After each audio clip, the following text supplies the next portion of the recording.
So today in class, we're going to be looking at the last type of sequence, a geometric sequence.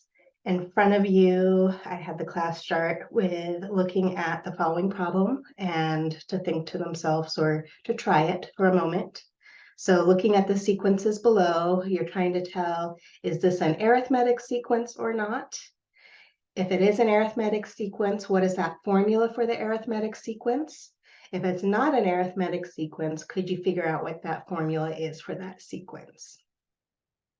So the first sequence in our list is 1, 3, 5, 7, 9, ... So we want to know if this is arithmetic or not. So recall to be an arithmetic sequence. If you take a term, that term, and you sum some constant to that term, it's going to give us the same, or it's going to give us the next term of the sequence. So you're always adding the same constant to the previous term to get the next term. So looking at that first example, notice we have 1, 3, 5, 7, 9. So to get from 1 to 3, you're adding 2. To get from 3 to 5, we're adding 2. To get from 5 to 7, we're adding 2, etc. So we can see that this is an arithmetic sequence. And some of you guys who chimed in, you are right that this is arithmetic.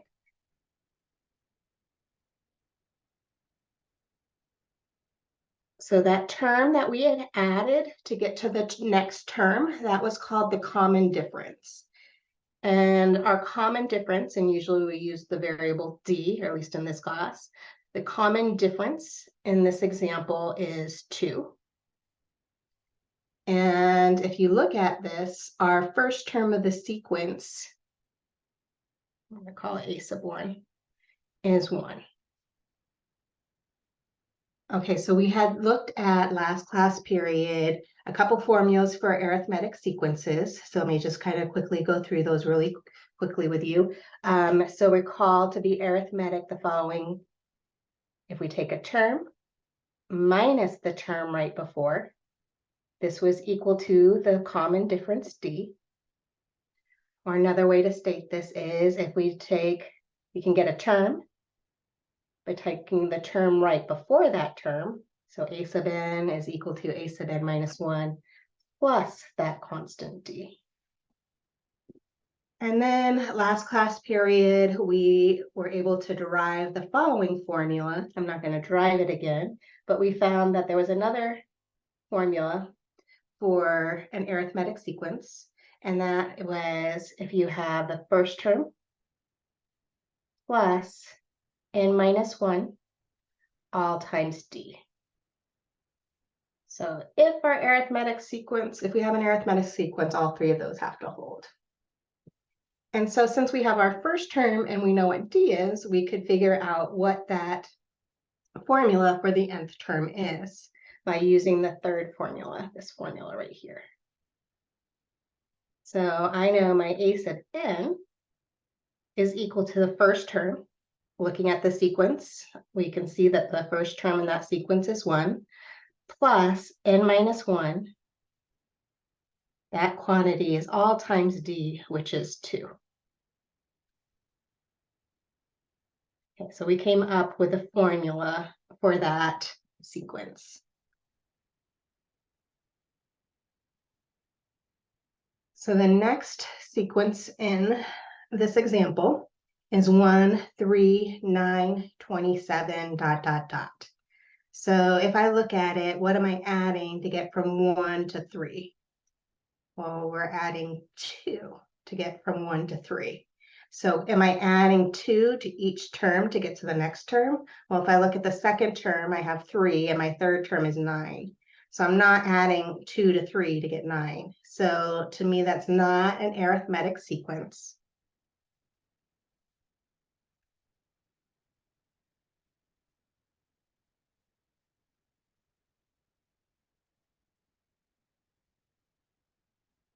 We want to come up and see if we can come up with a formula for this one. So what are we doing to go from 1, 3, 9, 27, ... maybe ignore the 1 for a second. What would you do if you had 3, then 9, then 27?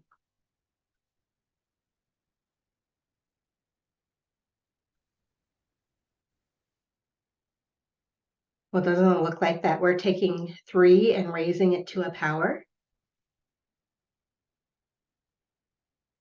Well, I want the first term in that sequence to be 1. So if I put in there, that's first term would be then 3. And I don't want 3, I want 1. Well, 3 to the 0 power is 1. And so when I plug in 1 for n, I want that exponent to be 0. So if I subtract 1 in there, that would give me the first term. So when I plug in 1 for n, I get 3 to the 0, which is 1. When I plug in 2 for n, which is the second term of the sequence, I would get 3 to the first power, which is 3. When I plug in 3 for n, I get 3 squared, which is 9, etc. So that is the formula for that non-arithmetic sequence.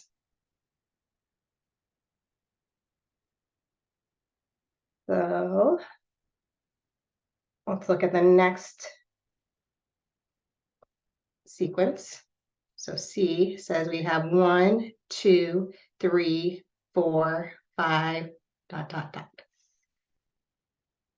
So are we adding the same constant from a term to get to the next term? Well, if you notice, you're just adding 1 to each term to get to the next term. So this one is arithmetic.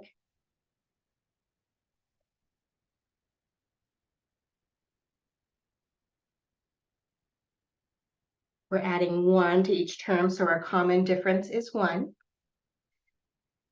Our first term in here is also 1. And if I use this third formula up here, a sub n is equal to the first term 1 plus n minus 1 times our common difference, which is 1. And technically, you don't have to write that in the formula, but just so it's in the same form, I'm just going to leave it like that. And one more. So the next term in that sequence in here, we have 1, 2, 4, 8, 16, ... So I notice I'm not adding the same constant to get from one term to the next term. So looking at this one, this is very similar to the second sequence we looked at. To me, that looks like I'm raising 2 to some power. 2 to the first power is 2, 2 squared is 4, 2 cubed is 8, 2 to the fourth is 16. So we see that this is an arithmetic sequence.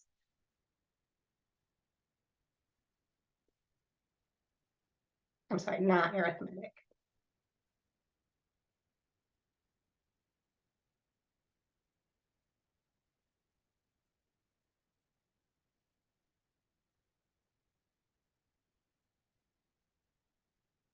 So a formula here, we're looking at 2, raising it to the nth power. But again, the same problem like we had for the second sequence is if I plug in 1 for the first term, I'm going to get 2, and I want to get back 1 for my first term.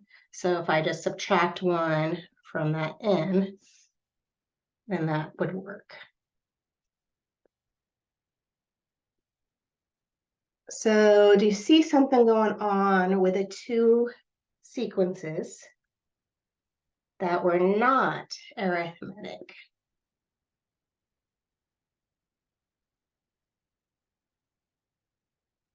I'm going to pause the video and talk to the class for a second. So looking at those two sequences that were not arithmetic, you notice that we were multiplying a term by a common constant to get to the next term. And this is our next special sequence, which is called a geometric sequence. So let's put down the definition of an arithmetic sequence.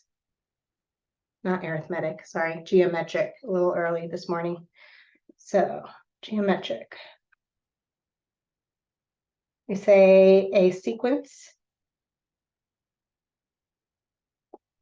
is a geometric sequence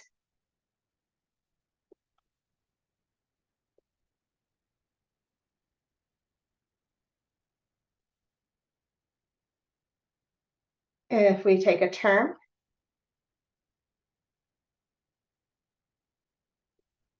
and divide it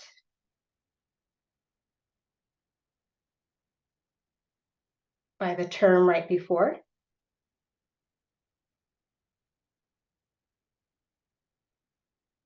we get this common difference.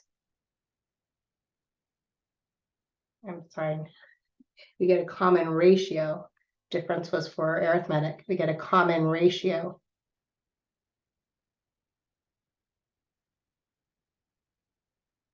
Which we call R. So let's write that as a formula. So this is saying if I take a term,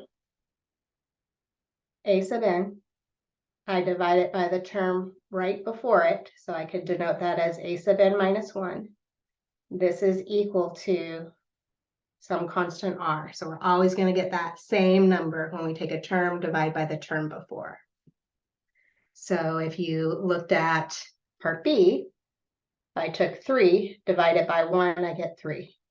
If I had taken 9, divided by the term right before it, 3, 9 divided by 3 is 3.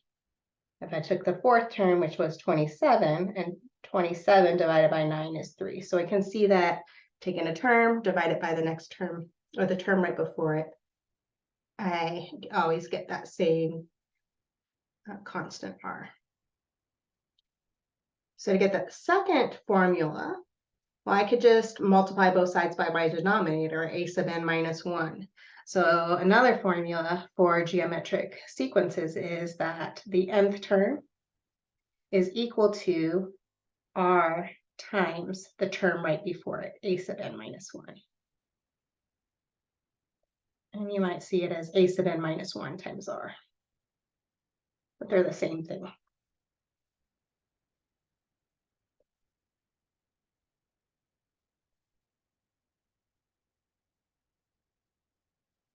So just like we had done with arithmetic sequences in the last class period, we derived that third formula. So let's derive that third formula for a geometric sequence. So let's use this second formula that we had just given. We're going to say that a sub 1, let's just call it A. So I know a sub 2, this is equal to the term right before it. I'm just actually going to call it a sub 1. Term right before it, a sub 1, times some R value. A sub 3, by the second definition, is equal to the term right before, which is a sub 2, times R. So let's go back. We know what a sub 2 is from above. A sub 2 here is the same thing as a sub 1 times R. So let's go back and do substitution. And instead of saying a sub 3 is equal to a sub 2 times R, we're going to say a sub 3 is equal to a sub 1 times R. And then times this R right here. So multiplication, I see that a sub 3 is equal to the first term, a sub 1, times R times R. Well, R times R is the same thing as R squared.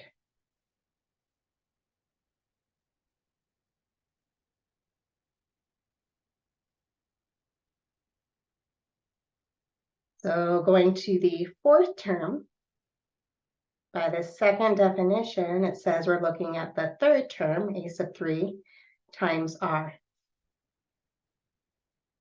Well, let's go back and let's do again substitution. Instead of writing a sub 3 is equivalent to a sub 1 times R squared. Bring down the other R times R. So doing that, we get a sub 4 here is equal to a sub 1 times r cubed.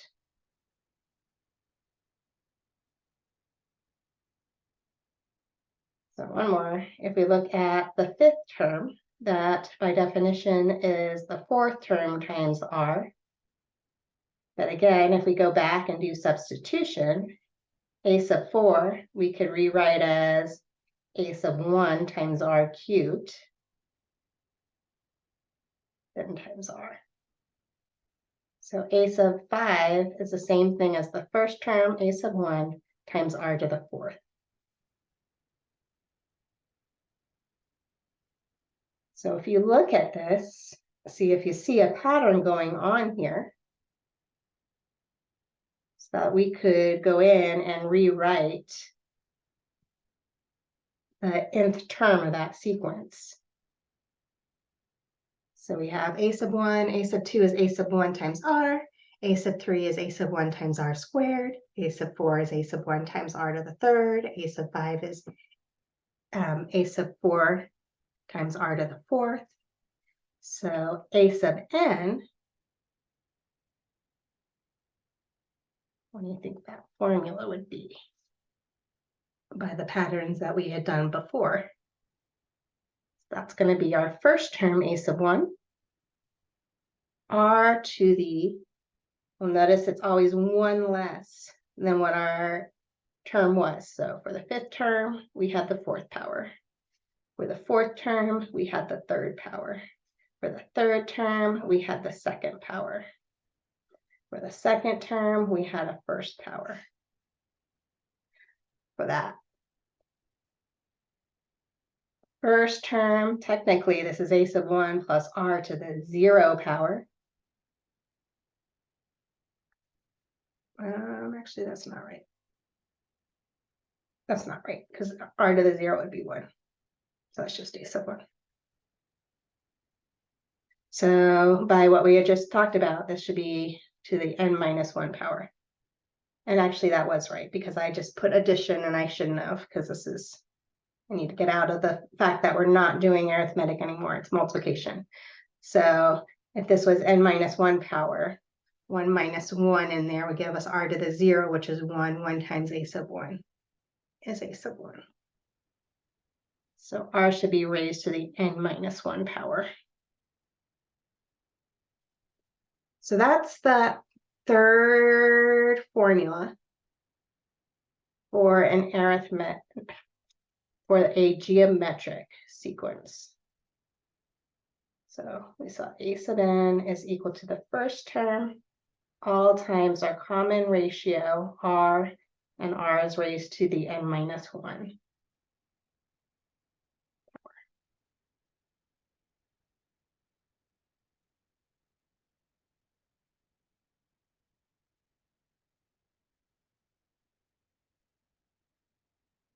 And all three of those formulas would hold for a geometric sequence. Geometric sequences in front of us, you should be able to, given terms of a sequence, you should be able to find the nth term of the sequence, so the formula for a sub n. Given the formula for your geometric sequence, you should be able to find terms of the sequence. And then given information about the geometric sequence, so maybe you're given two different terms, maybe the fifth term and the 20th term of that sequence, you should be able to figure out the formula for the nth term. So we'll look at those types of examples as we go through this lecture.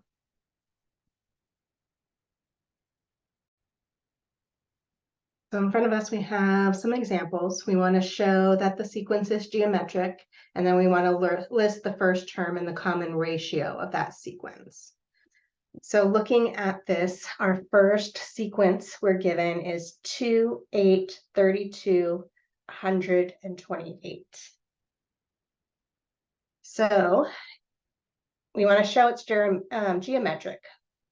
So let's look at this. So if I take a term, how about the third term, and divide it by the term right before it, so let's say the second term, I would have 32 divided by 8 and that is 4. If I take the second term, excuse me, if I take the second term and divide it by the term right before it, which would be the first term, that would be 8 divided by 2, which is also 4. My guess is if I look at 128, which is the fourth term, divided by the term right before it, which is the third term, 128 divided by 32 is also 4. So we can see that the common ratio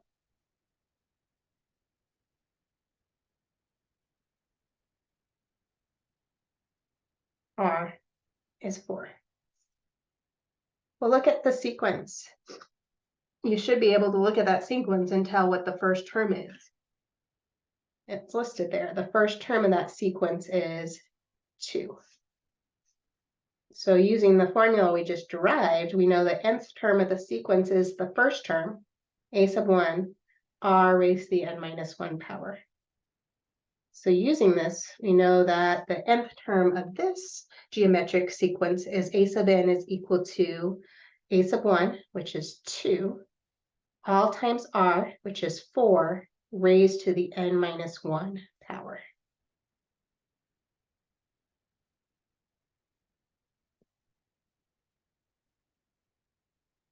So now looking at the next sequence in this next example, we're given that s sub n, this is equal to 3 raised to the n plus 1 power.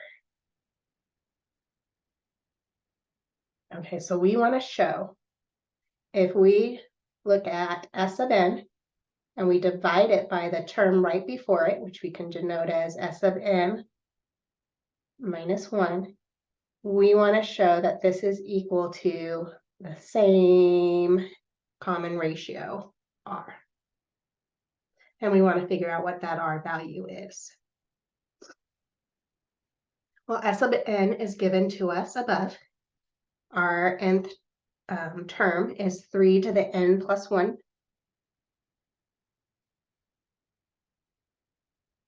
All divided by. So now let's go in and plug in n minus 1 where we see an n in that nth term of the sequence. So if we do that, we would have 3 raised to the n minus 1 power.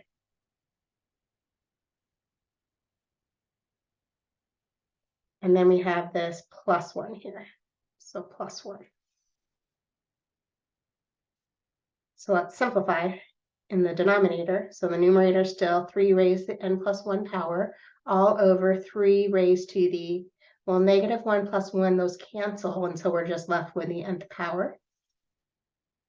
Let's go back and use rules of exponents. We have the same base here, division. So we're using that rule of exponents where we take the exponent in the numerator, n plus 1, and subtract off the exponent in the denominator, which in this case is n. So we have 3 raised to the n plus 1 minus n power. Notice those n's in the exponent cancel, so we're left with 3 to the first power, which is 3. So we get a constant. We can get that constant 3. So r is equal to 3 there. If I was trying to do this and it didn't tell me this was geometric and I was going through the process I just did and it wasn't geometric, what would have happened was when I simplified, I would have had n still in my expression. And so if I'm left with n still in the expression, I know it's not going to be geometric. That is what r is.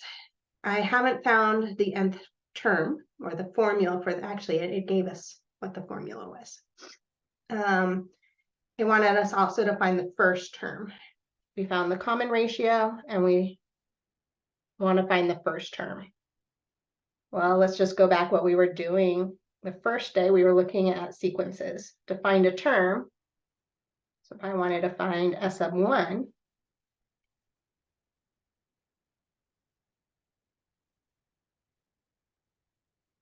I go in and I plug in 1 where I saw an n, in that formula. So I have 3 raised to the 1 plus 1 power. So my first term of that sequence is 3 squared, which is 9.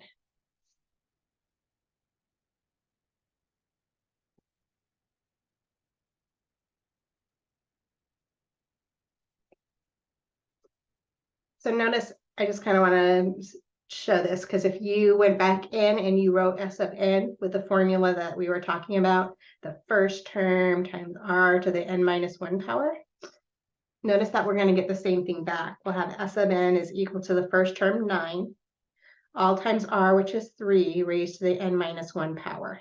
Notice that's not exactly the same thing that we have above, but we can manipulate it to be what we have above. 9 could be rewritten as 3 squared times 3 to the n minus 1 power.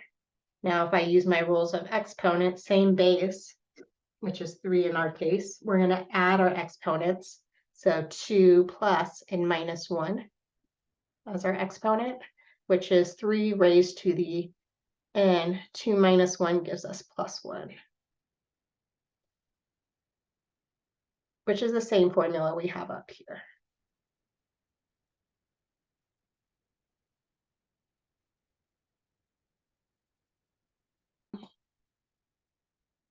So our next example, we have 2 to the n is equal to 3, and then that's times 2 raised to the nth power. So we want to show that this is geometric, we want to find the first term, and we want to find our common ratio r. So geometric, again, if I take the nth term and divide it by the term right before it, so t to the n divided by t to the n minus 1. Well, t to the n we're given is 3 all times 2. That 2 is raised to the n. All over t to the n minus 1.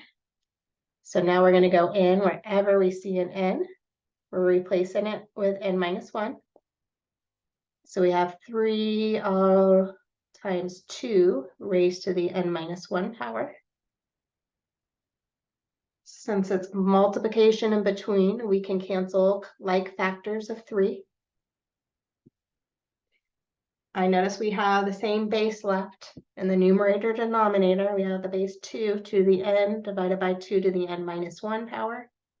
Again, using rules of exponents, we have n minus the exponent on the bottom, so put parentheses around the whole thing, n minus 1.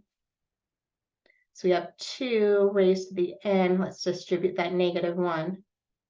So I have negative n plus 1.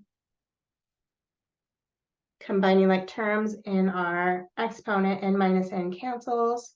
Plus 1 leaves us with 1. So we have 2 to the first power, which is 2. So we have a common ratio, r, in this example is 2. To find the first term, all we're doing is going back to the formula, and we're going to plug in 1 for n. So if I look at t sub 1, this is equal to 3 times 2, and that 2 is raised to the first power. Well, 2 to the first is 2 times 3 in front, gives us that the first term is 6.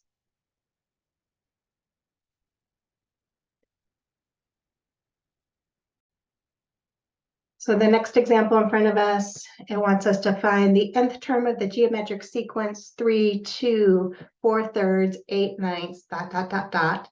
And then it wants us to find the recursive formula for the sequence.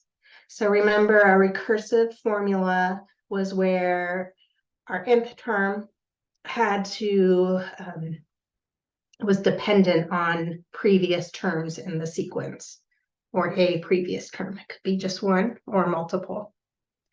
Since this tells me it's geometric, I know that I can find my common ratio by taking a term and dividing it by a term right before it. Well, looking at this, it looks like it's easiest if I take the second term, divide it by the term right before it, which is the first term. Which in here, a sub 2 is 2, and a sub 1 is 3. So we have r is 2/3. Our first term is listed, which is 3. A sub n is equal to the first term, which is 3, all times r, which is 2/3, all raised to the n minus 1 exponent. So we can find the ninth term pretty easily by going in and plugging in 9 wherever we see an n in the formula that we just came up with for the nth term. So this would equal 3 all times 2/3. And this is raised to the 3 minus 1 exponent. So this is 3 all times, and I don't know why I put 3 because n is 9. All raised to the 9 minus 1 exponent. So we have 2/3 raised to the 8th power. So I have 2 to the 8th all over 3 to the 8th.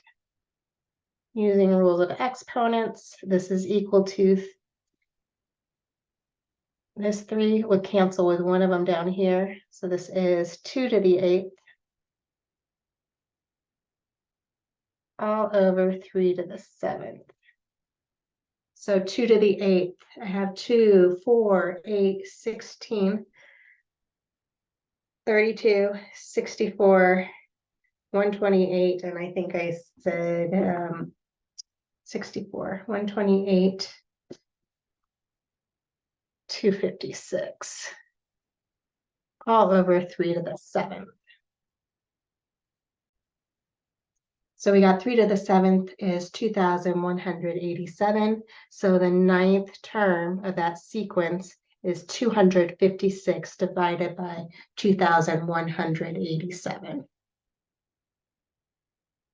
We want to find the recursive sequence. So a sub n, this is equal to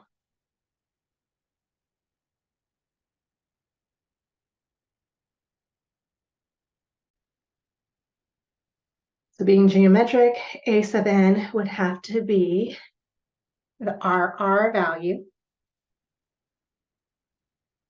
which is 2/3, times the term right before it, a sub n minus 1. So our nth term is 2/3 times the term right before a sub n minus 1. And so this would be our recursive formula. This formula that we gave here, though, a sub n is equal to 3 times 2/3 raised to the n minus 1. And this one is much easier to use when we're trying to find terms of a sequence. In order to find the ninth term using this recursive sequence, we would have had to know what the 8th term is. And without this formula here, we'd have to figure out what the first, well, we see what the first term is. But we'd have to figure out what those terms were before the ninth term if we wanted to use the recursive formula. So just like we looked at summations for arithmetic sequences, now we're going to look at finding the summation of a geometric sequence. So let a sub n be a geometric sequence with a first term a sub 1 and the common difference. That is actually an error. The common ratio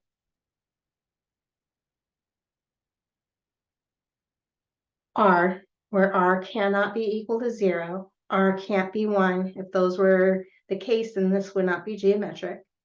The sum s of n of the first n terms of a sub n are, well, we would look at s of 1 plus s of 2, and we go down plus s of n minus 1 plus s of n. So formula for this is we can look at the sum from k equals 1 to n of our first term, a sub 1, all times r, that's raised to the k minus 1 exponent.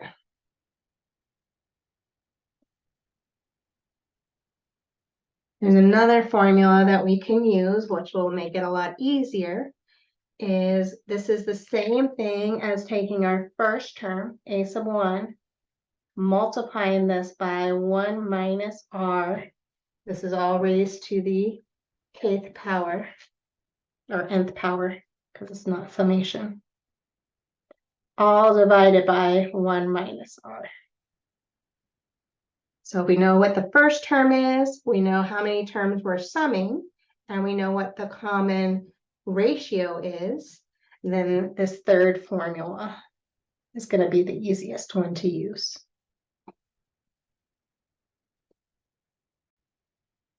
So a sub n is given to us to be 3 raised to the nth power. We want to find the sum of the first 8 terms of this geometric sequence. If we look at this, we're going to want to use this third formula.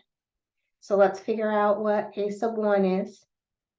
If we go back in here and plug in 1 for n, we get that our first term is 3 to the first power, which is 3. We need our common ratio. Well, r is equal to a sub n divided by a sub n minus 1. So r is equal to 3 raised to the nth power divided by 3 to the n minus 1. So we get r is equal to 3 to the n minus 1. So r is equal to 3, the n's cancel to the first, and r is 3. We want to sum the first 8 terms, and so our n value for the summation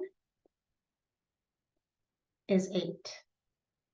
So we're looking at the summation from k equals 1 to 8 of this 3 raised to the nth power.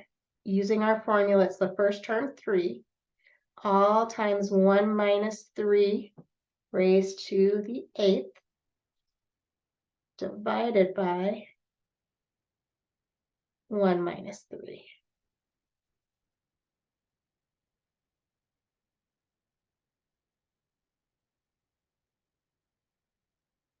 So let's look at what 3 to the 8th power is.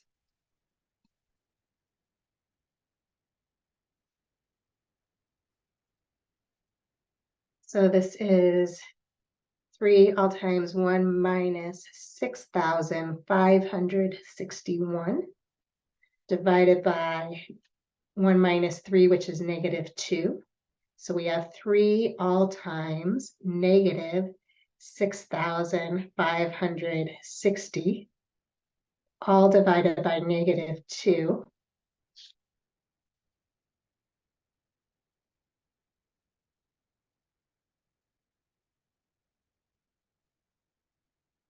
So that 6,560 divided by 2, they're both negative, so it's going to be positive, it is 3,280 times the 3 in front. Gives us that if we summed all of those terms, we would get back 9,840.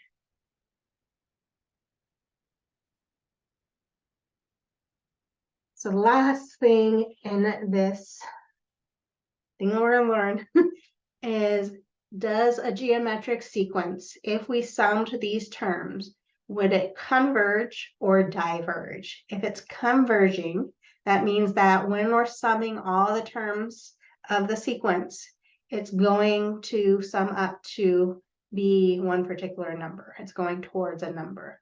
Where if it diverges, we're summing all the terms of the sequence, it's going to be going to positive or negative infinity.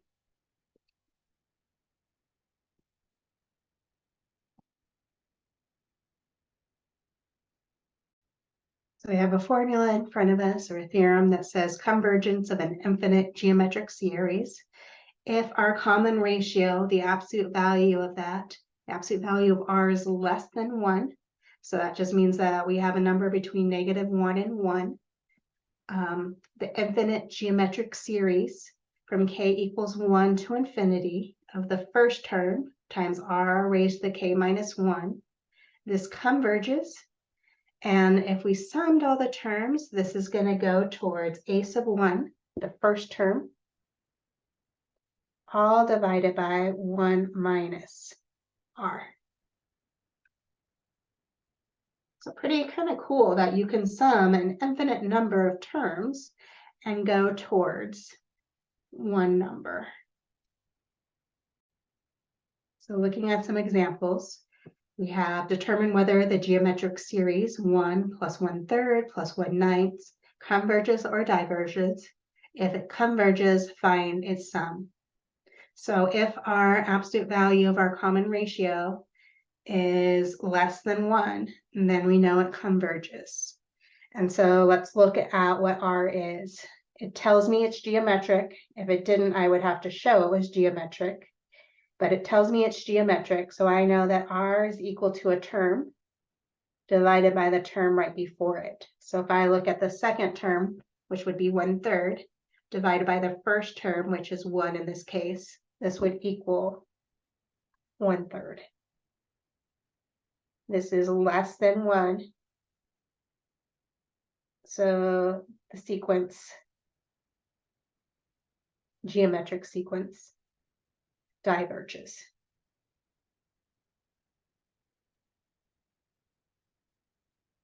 So if I look at the summation from k equals 1 to infinity of a sub 1, which I can tell is 1 here, all times r, which we just showed was 1/3, raised to the k minus 1, this is equal to the first term, and that was all over 1 minus r. That was the formula. So this is equal to the first term 1, all divided by 1 minus r, which was 1/3. So I have 1 all over, well, 3/3 minus 1/3. 1 is 3/3. So 3/3 minus 1/3 is 2/3. 1 divided by 2/3 is the same thing as 1 times 3/2. So this would equal 3/2. So if I summed an infinite number of terms of that sequence, I would get back 3/2. So part B says show that the repeating decimal 0.88888 equals 8/9. So I need to know what my first term is. I need to know what r is, and I need to show that that's 8/9.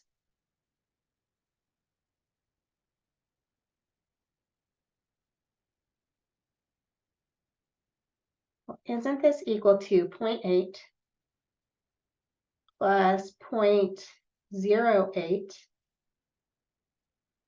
plus 0.008 plus, so I'm just adding an extra 0 in front of my 8 after the decimal. So 0.008 ...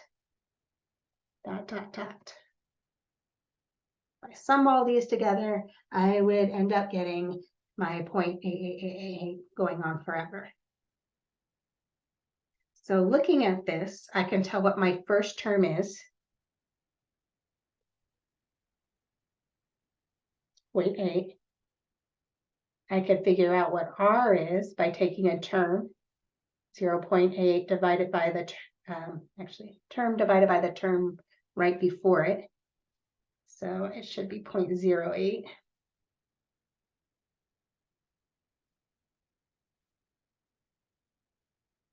Divided by 0.8. Without a calculator, I could get rid of the decimals by multiplying by a fancy 1. Doing that, multiplying by 100, I would get 8, because I would move the decimal over twice, divided by 80, which is equal to, they both have 8 in common, 1/10. So I can see my R value is 1/10. R is less than 1. So it converges. And so by our definition, the summation from k equals 1 to infinity of a sub 1, which is 0.8, times r, which is 1/10, raised to the k minus 1 power. This is equal to the first term, 0.8, all divided by 1 minus r, so 1 minus 1/10. So I have 0.8, all divided by 10/10 minus 1/10 is 9/10. So this is 0.8 divided by 9/10. I can write as a decimal, 0.9. If I get the decimals out of my fraction, multiply by a fancy one, this time I'm going to multiply by 10 over 10. I see that I get back 8/9. So we showed that that summation is equal to 8/9.